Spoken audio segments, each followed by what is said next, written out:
Aqui estamos para darmos início a mais uma aula do nosso curso de Teologia do Progresso Espiritual, dando início agora na segunda fase do curso. Comecemos então com a nossa tradicional oração ao Espírito Santo. Divino Espírito Santo, amor do Pai e do Filho, inspirai-me sempre o que devo pensar, o que devo dizer, o que devo calar, o que devo escrever, como devo fazer para obter a vossa glória, o bem das almas e minha própria santificação. Glória ao Pai, e ao Filho e ao Espírito Santo, como era no princípio, agora e sempre. Amém. Hoje iniciamos, como falei, a segunda fase do nosso curso de Teologia do Progresso Espiritual. E nesta segunda parte do curso, percorreremos a ascensão gradual que uma alma faz para chegar à santidade. Desde aquele momento inicial em que se decidiu por Deus, teve a decisão de se converter e de progredir, até o cume da perfeição, até o ápice possível nesta terra, como falamos já quando tratamos da santidade. É um caminho muito longo e trabalhoso, mas o trabalho e a dificuldade não nos assustam, porque também nesse percurso acabamos por desfrutar de doces consolos de Deus. Deus nos preenche muitas vezes com consolos, vai nos fortalecendo, e esse próprio gozo espiritual nos dá novas forças para continuar. É justamente a nossa resposta às graças que recebemos de Deus. Então, quando falamos de três fases da vida espiritual, não se tratam de três caminhos distintos ou três caminhos paralelos, mas simplesmente fases, como o próprio nome diz, ou graus distintos, ou seja, apenas é um mesmo caminhar que todavia recebe nomes diferentes em cada uma das suas fases, porque apresenta características diferentes. A pessoa, a alma que progride, apresenta características diferentes.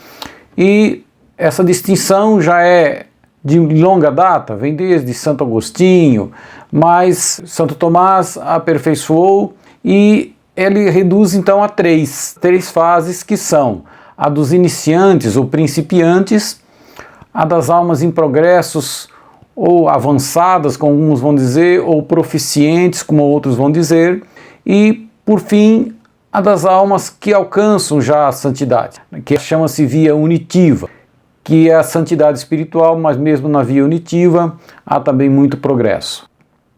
Então, essas três fases é a divisão mais comum, mas outros autores vão estabelecer outras fases. Então, por exemplo, temos Santa Teresa, que no livro dela, Castelo Interior ou Sete Moradas, fala de 7 fases, né?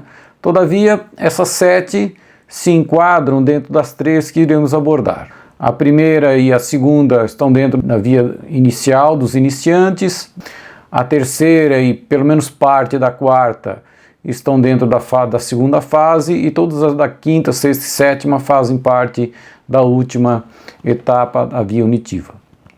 Essa distinção dessas 3 vias é algo fático. Na verdade, a experiência mostra que a alma que progride na santidade vai tendo disposições exteriores diferentes, visões diferentes da fé, maneiras diferentes de praticar a virtude, e tudo isso é uma constatação fática, né?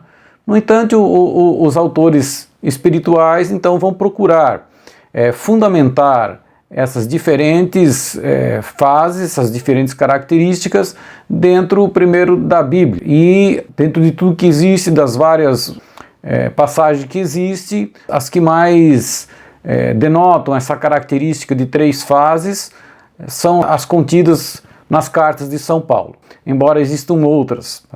Então, a primeira fase dos iniciantes é marcada pela passagem de São Paulo aos Coríntios, que vai dizer: assim eu corro, mas não sem rumo certo, dou golpes, mas não no ar. Ao contrário, castigo o meu corpo e o mantenho em servidão, de medo de vir eu mesmo a ser excluído depois de ter pregado aos outros. Nessa passagem, primeiro, estão descritos o quê? O exercício da penitência e mortificação, né? Porque ele fala castigo o meu corpo e o mantenho em servidão. Depois é também movida por um temor saudável, um temor reverencial, de medo de eu mesmo vir a ser excluído depois de ter pregado aos outros. E por fim, para subjugar, né, a carne e purificar a alma. Isso corresponde ao que se chama via purgativa, que ela vai tratar principalmente nessa luta contra o pecado que o recém-convertido, o iniciante, enfrenta às vezes com bastante dureza. Depois, uma segunda fase, encontramos em São Paulo, na carta aos Filipenses, consciente de não ter ainda conquistado a meta, né, da santidade. Só procuro isto, prescindindo do passado e atirando-me ao que resta para frente, persigo o alvo, rumo ao prêmio celeste, ao qual Deus nos chama em Jesus Cristo. E também continua logo a seguir, ele vai dizer: contudo, seja qual for o grau a que chegamos, o que importa é prosseguir decididamente. Irmãos, sede meus imitadores, olhai atentamente para os que vivem segundo o exemplo que nós vos damos. Nessas duas passagens estão presentes as características da via iluminativa, né, da segunda fase do progresso espiritual. Ou seja, a pessoa ela vai se abandonando em Deus, se desapegando do mundo, das criaturas, do pecado, perseguindo o alvo, ou seja, passa a ter os olhos fixos em Jesus, a vida começa a ser centralizada em Jesus. É mais ou menos isso que São Paulo diz, e se lança à frente, né? Prossegue decididamente, toma cada vez mais essa atitude de eu quero seguir esse caminho, eu quero chegar lá. E ao mesmo tempo, essa questão de ser imitador, ou seja, de visualizar a Jesus, de ter Jesus como modelo, querendo ser seu imitador a todo custo, através, nesse caso, pela imitação de São Paulo que ele pede. A terceira fase, quanto ao via unitiva, o padre Tanqueray descreve sobre duas formas, e a primeira ele chama de via unitiva simples, em que se baseia na carta aos Gálatas, quando São Paulo diz: eu vivo, mas já não sou eu, é Cristo que vive em mim. Então, há uma unidade, né, entre ele e Cristo, e ele já está unido, chegou ao ápice que se chama no final de união transformante ou matrimônio espiritual. Porém, o padre Tanqueray vai falar numa via unitiva extraordinária, ou seja, no fundo é a unitiva simples, mas acompanhada de fenômenos extraordinários, visões, revelações, tudo que a gente conhece, levitações, bilocações, dom de perfumes, etc., porque São Paulo fala aos Coríntios, no capítulo 12, ele vai dizer: conheço um homem em Cristo que há 14 anos foi arrebatado até o terceiro céu. Se foi no corpo, não sei. Se fora do corpo, também não sei. Deus o sabe. No fundo, ele saiu do corpo. São João da Cruz vai dizer que com certeza foi fora do corpo. Apenas ele tem a impressão de que foi com o corpo. Por esse motivo, o padre Tanqueray vai dizer que há duas, uma via unitiva simples e uma via unitiva extraordinária. No entanto, os outros autores espirituais, né, em especial o padre Garrigou-Lagrange, eles vão contestar muito isso, dizendo que não existe duas vias unitivas, existe apenas uma, que é a própria da unidade com Cristo, que o padre Tanqueray chama de via unitiva simples. Ocorre que às vezes se agregam alguns fenômenos extraordinários que não necessariamente podem ocorrer. No entanto, muitas outras graças que a pessoa começa a entender que são sobrenaturais acontecem com todos que progridem, nem sempre perceptíveis aos olhos dos outros, muito mais para a pessoa que normalmente o esconde, não segue adiante, não leva adiante essas graças. Então, apenas para constar, né, é uma divergência entre o padre Tanqueray e outros autores. Também o padre Tanqueray foi o primeiro a escrever, o primeiro foi um outro padre inteiro, mas o padre Tanqueray foi um dos mais antigos a escrever sobre o tema, onde havia uma discussão se todos eram chamados à via contemplativa, que se chama extraordinária, e depois foi muito contestado, né, dizendo que sim, todos são chamados à contemplação. Mas além da Bíblia, nós temos a razão humana, ou seja, a teologia iluminada pela fé também procurou justificar essas três fases da vida espiritual. Então, a primeira condição essencial para progredir é que se elimine o pecado. nas bem-aventuranças nós vamos ler: bem-aventurados os puros de coração, porque verão a Deus. Então, não adianta querer progredir se ainda temos pecados mortais. É simplesmente um obstáculo, é um bloqueio. Nós não vamos adiante, a consciência não deixa. Essa pureza de coração, ela supõe, primeiro, a expiação das faltas passadas. Pecamos muito, temos que fazer penitência. E também a luta contra as más inclinações, que nós vamos ver mais tarde, os pecados capitais, as paixões. Isso pode comprometer a nossa vida espiritual. Então, com fundamento nessa afirmação de que bem-aventurados os puros de coração, é que se baseia a teologia para dizer que essa libertação do pecado, principalmente dos pecados graves, é o que caracteriza a primeira fase da vida espiritual. Principalmente no início, é uma luta árdua, às vezes, principalmente se a pessoa tinha muitos pecados graves, muito viciado no pecado.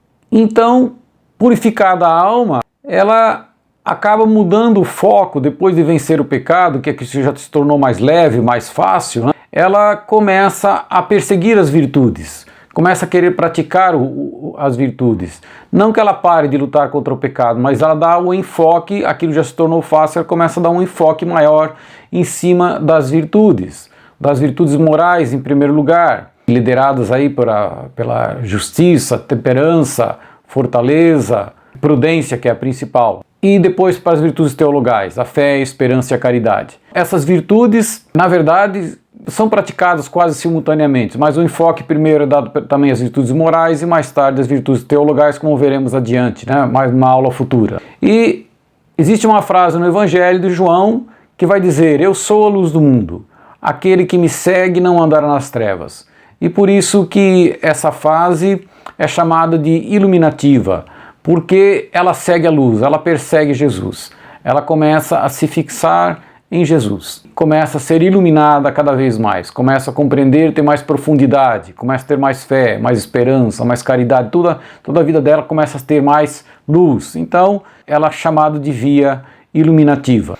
E depois de purificada das faltas e fortalecida, né, se tornando dócil às inspirações do Espírito Santo, isso também vai acontecendo na via iluminativa, ela chega à união íntima com Deus, que é a via unitiva. Na via unitiva, a alma só pensa em unir-se cada vez mais. E não é um propósito egoísta, como pode-se pensar, porque unir-se praticamente é sumir também. Então, enquanto na via iluminativa há um abandono, eu diria que na purgativa há um decidir-se por Deus. Na via iluminativa é um abandonar-se em Deus. E esse abandonar-se é muito mais profundo do que às vezes se imagina. Constitui realmente em se desapegar, cuidar dos interesses de Deus para que Ele cuide dos nossos.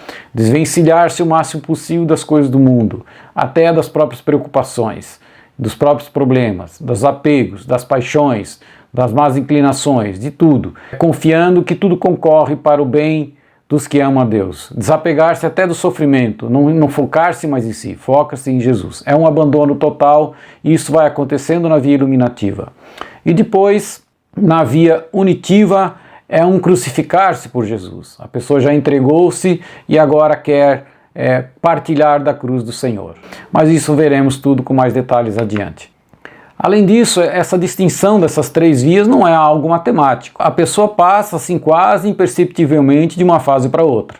Então não há linhas divisórias determinadas. Além disso, esse progresso não é sempre constante, né? Ele tem alternâncias, tem avanços, às vezes tem retrocessos, às vezes as pessoas se desanimam um pouco, depois volta. Então ele não é algo constante. E também, às vezes, mesmo a pessoa se esforçando, ela tem a impressão de que não está se desenvolvendo. Ou seja, ela não percebe o progresso que está acontecendo e que às vezes para ela é oculto. Não devemos também acreditar que existam moldes rígidos. Então, para alguns, às vezes acontecem graças que estão num grau mais avançado de santidade, acontecem antes. Então as coisas vão se misturando e cada pessoa é uma pessoa diferente, tem características diferentes, tem inclinações diferentes. Nem sempre dá para enquadrar, não dá para enquadrar as pessoas em moldes rígidos. Esse tempo atrás, meu diretor espiritual, sem citar a pessoa, dizia que tem uma pessoa que estava tendo graças que pertenciam já, digamos, a via unitiva, mas ela era quase uma iniciante. A própria Santa Teresa vai citar que às vezes na conversão Deus dá graças que se aproximam da contemplação, ou até a graça da contemplação inicialmente, embora logo depois ela perca isso. Então é difícil, às vezes, para o diretor espiritual discernir isso exatamente em que fase que estamos. Além disso, esse progresso ele é muito diferenciado entre as pessoas, né? Então os que tiveram uma vida muito pecaminosa antes da conversão têm mais necessidade de fazer penitência, ficam mais tempo na via purgativa. Também a diferença de temperamento, de energia, né, de vontade, de constância, que às vezes é bastante difícil e que influem diretamente no progresso espiritual. É o que a gente percebe que dentro da própria via purgativa, digamos que é a primeira fase, se percebe nitidamente uma diferença em que quem já está praticando exercícios espirituais há pouco tempo e quem pratica muito. Já a diferença é bem perceptível. E além disso, parece que há almas em que a ação da graça é mais forte. Não se sabe por quem, são desígnios de Deus que a gente não conhece, mas elas progridem muito mais em menos tempo. Santa Teresa fala de um exemplo de uma pessoa, de uma irmã que entrou na clausura, que em 3 meses fez mais progresso do que as outras irmãs em vários anos. De qualquer modo, o normal é que esse avanço de uma fase para outra demore vários anos, alguns anos pelo menos, para se progredir de uma fase para outra. E existem alguns riscos, né? O primeiro deles que a gente deve se alertar é querer queimar etapas. Principalmente, às vezes, a pessoa é inundada por consolações, começa a ler livros espirituais, começa a ver as características da via iluminativa, da unitiva, e quer progredir rapidamente. E com isso, queima etapas, o que representa um risco muito grande. Por quê? Ela tem que reconhecer os sinais interiores que vão acontecendo. A forma de praticar as virtudes vai se modificando, a forma de orar vai se modificando. É uma oração meditativa, passa por uma oração de quietude, passa para a oração contemplativa inicial e a contemplação profunda, etc. E também, o principal, as disposições interiores da alma vão mudando. Então o desapego do mundo vai aumentando, o horror ao pecado. Então a pessoa que às vezes quer estar na via unitiva ou iluminativa e nem tem horror ao pecado, o pecado ainda a atrai. Vejo que Santa Gema Galgani, só de ouvir uma ofensa a Nosso Senhor, ela chegava a desmaiar, tinha um horror, uma aversão tão forte do pecado. E também outras disposições interiores, o desejo de fazer penitência, o desejo de silêncio, o desejo de solidão, tudo isso vão se modificando interiormente na pessoa, ou seja, ela vai tendo disposições diferenciadas, vai crescendo espiritualmente e esses são os principais indícios de que a pessoa está mudando de fase. Então é preciso ter paciência, não adianta querer mais etapa, porque normalmente esse processo é lento, como disse, questão de anos, não é de uma hora para outra. Mas um outro perigo que acontece também é, às vezes, marcar passo, né?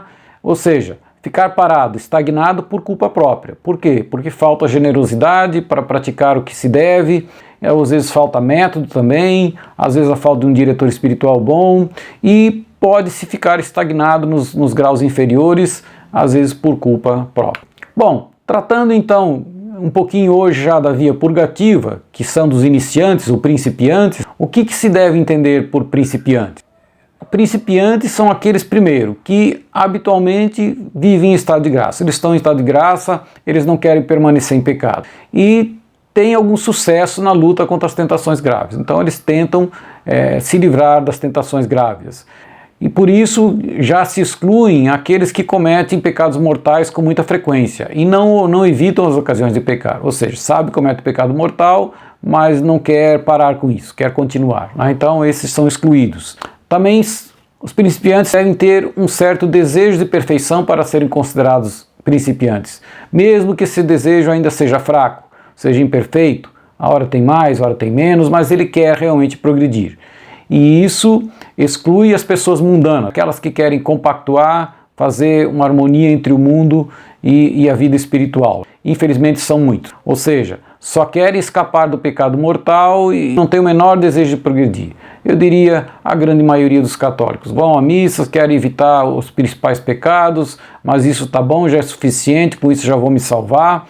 É nesse sentido, e Deus é misericordioso mesmo, e pensam assim, então esses não se enquadram na categoria de principiantes.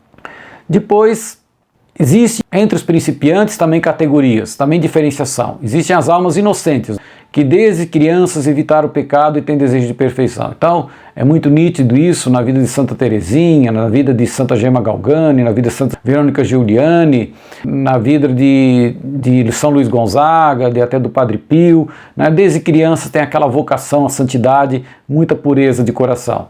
Mas também tem os convertidos depois, né, de terem pecado gravemente, voltam de coração sincero para Deus e querem progredir na perfeição. Então é um pouquinho diferente o progresso deles. E ainda existem os tíbios, ou seja, aqueles que já foram convertidos, até já progrediram, talvez chegaram até na via iluminativa, mas relaxaram e voltaram e caíram novamente. Né? Esses aí devem recomeçar o caminho, mesmo que tenham alcançado um progresso espiritual. Começam do início. Embora que normalmente, se eles já tinham avançado, eles acabam progredindo rapidamente depois, apesar de terem começado novamente. Santa Teresa também divide, no seu livro Castelo Interior, que eu já falei, divide os principiantes em duas categorias, que ela vai chamar a primeira morada e a segunda morada. Então, na primeira morada, ela descreve aquelas almas que ainda estão embrenhadas no mundo, ou seja, estão muito misturadas, têm bons desejos, até rezam algumas vezes, mas estão presas a muitas preocupações, uma alma muito dissipada, ou seja, tudo ela é atividade, né? Se não está trabalhando, está em festa, está vendo televisão, está escutando música, está vendo jornal, está vendo, se preocupando na internet, WhatsApp, Facebook, etc. Todos se embrenham em tudo e, na verdade, se deixa absorver completamente pelo mundo. O mundo atrai com os prazeres, com honras, assim, elas são facilmente vencidas, ou seja, têm bons desejos, até rezam, até querem evitar o pecado e até praticam, às vezes, algumas obras, mas querem, como disse, harmonizar a piedade com a vida do mundo. E isso a gente sabe que não é possível. Então, se não tomarem uma decisão contrária, não vão sair desse estado nunca. E também essas pessoas não compreendem a necessidade de oração frequente, de ter bastante oração, muito menos de penitência e mortificação. Às vezes não sabem nem o que é. E já na segunda morada, Santa Teresa vai falar, dentro da mesma via purgativa, existem graus. Ela já se entrega uma oração, já entende melhor a necessidade de sacrifício para que se precise progredir, de mortificação, mas às vezes não tem, por falta de coragem, por temor dos que os outros vão dizer, vergonhas, enfim, inseguranças, né? Voltam às vezes para a primeira morada e expõem-se novamente a ocasiões de pecado. Né? Ainda amam os prazeres do mundo, são seduzidas pelos prazeres do mundo e às vezes caem, como eu disse, em faltas graves, né? Mas normalmente, já quando estão aí, elas normalmente se recuperam rapidamente, né? Se confessam, se ouve a voz de Deus, que as chama ao arrependimento e já percebe que fora de Deus não pode encontrar paz, não pode encontrar segurança, que a vida delas deve estar com Deus. Então já é um grau um pouco mais avançado. Como já dissemos, a finalidade da vida espiritual é a perfeição, e essa perfeição é a união com Deus por meio da caridade. Só que, na verdade, Deus é a própria santidade, e só nos unimos a Ele quando temos pureza de coração. Essa pureza de coração supõe, né, a expiação das faltas passadas, o desapego do pecado e das ocasiões que podem nos levar ao pecado. Veja que na via purgativa, o que as pessoas às vezes não entendem, que deixar o pecado por amor a Deus é um ato de caridade, porque todo ato por amor a Deus em estado de graça é um ato de caridade. Então, largar o pecado, você, por amor a Deus, você está praticando um ato de caridade e é o mais essencial deles e o primeiro que se deve fazer. Essa purificação da alma é a primeira tarefa que devem empreender os principiantes, ou seja, combater os pecados mortais. E quanto mais pura e mais desapegada estiver a alma, mais intimamente ela se une a Deus, né? Ela vai caminhar realmente para uma unidade muito maior. Como já dissemos, na verdade, nós passamos, à medida que progredimos de um plano natural e humano para um plano sobrenatural. Devemos deixar o plano humano para vivermos no plano natural, guiados pelo Espírito Santo, guiados pela graça de Deus. Mas, de nossa parte, muito pouco podemos fazer, porque tudo isso quem faz? Ora, só algo sobrenatural pode nos elevar a um estado sobrenatural. E esse algo sobrenatural é a própria graça santificante que nos é dada por Deus. Então o que temos a fazer? É muito mais tirar os obstáculos da nossa frente. E quais são os obstáculos? são justamente os pecados. Pecados mortais, pecados veniais, os nossos apegos do mundo, todas as más inclinações, etc., são os principais empecilhos para progredir. Então essa é a primeira fase, né, da via purgativa. E para tirar os obstáculos, nós já falamos dos meios de santificação na primeira fase, mas existem dois que são os fundamentais, né, que é a oração e a mortificação. A oração para que obtenhamos a graça, para que peçamos a graça de Deus.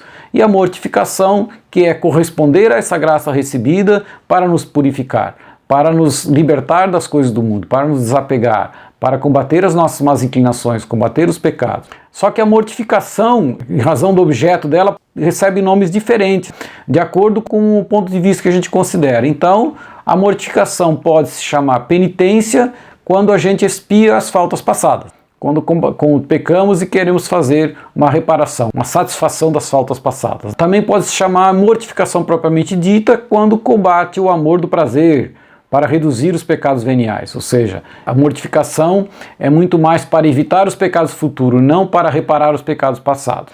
Mas também essa mortificação pode se chamar luta contra os pecados capitais. Os pecados capitais, que serão vistos daqui a algumas aulas, o orgulho, inveja, avareza, preguiça, luxúria, etc., que veremos nas próximas aulas.